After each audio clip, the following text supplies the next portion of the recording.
बिस्मिल्लाहिर्रहमानिर्रहीम। अस्सलाम वालेकुम दोस्तों, आज की इस वीडियो में हम एवल सिरप का रिव्यू करेंगे। आज की इस वीडियो में हम देखेंगे कि एवल सिरप में कौन सा एक्टिव इंग्रेडिएंट है, एवल सिरप के यूजेस क्या हैं, एवल सिरप की डोज क्या है, एवल सिरप के साइड इफ़ेक्ट्स क्या हैं और बच्चों में ख़ास तौर पर किन मसलों के लिए एवल सिरप को इस्तेमाल किया जाता है।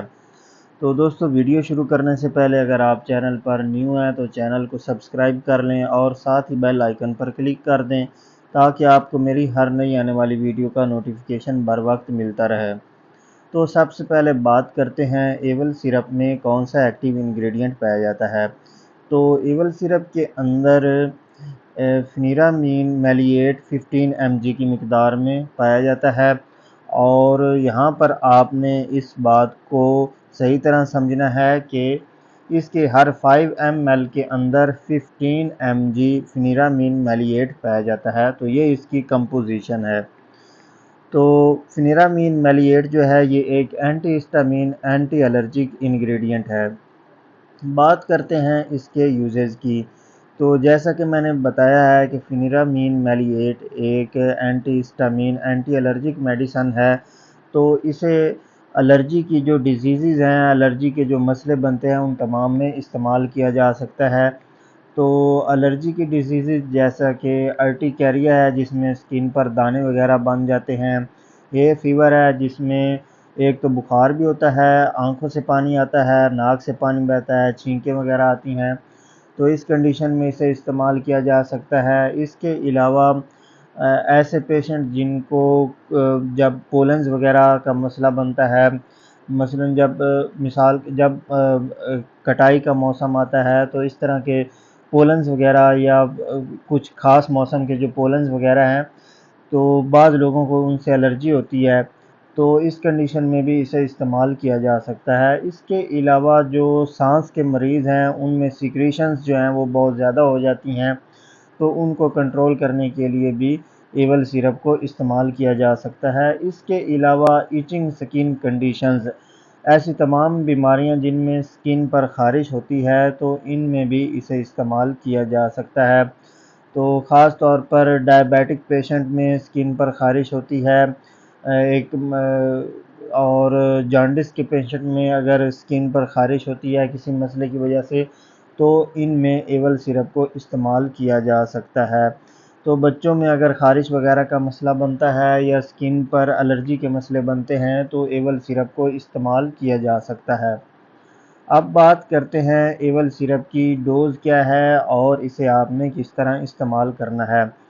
तो दोस्तों, एवल जो है ये सिरप, इंजेक्शन और टैबलेट तीनों फॉर्म में आता है। तो सिरप जो है ये ख़ास तौर पर बेबीज़ यानी चिल्ड्रन वगैरह के लिए है, बच्चों के लिए है।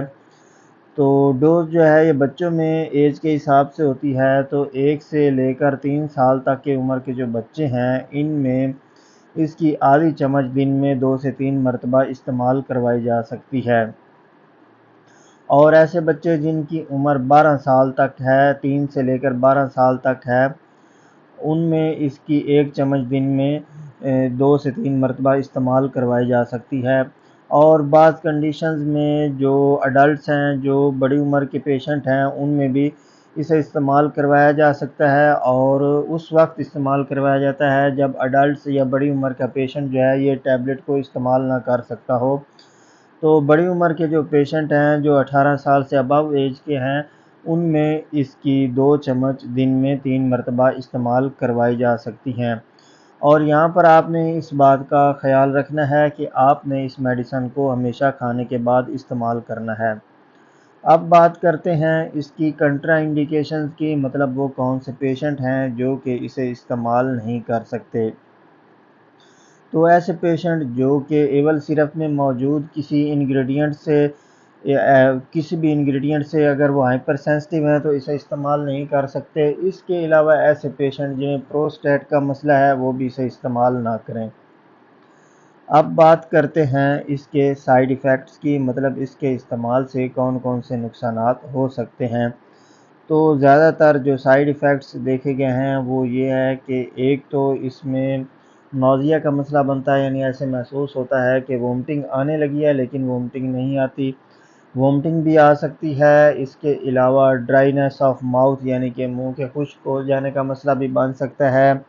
اس کے علاوہ دل کی دھڑکن جو ہے یہ تیز بھی ہو سکتی ہے اور آہستہ بھی ہو سکتی ہے۔ اس کے علاوہ UTI پرابلمز آ سکتے ہیں۔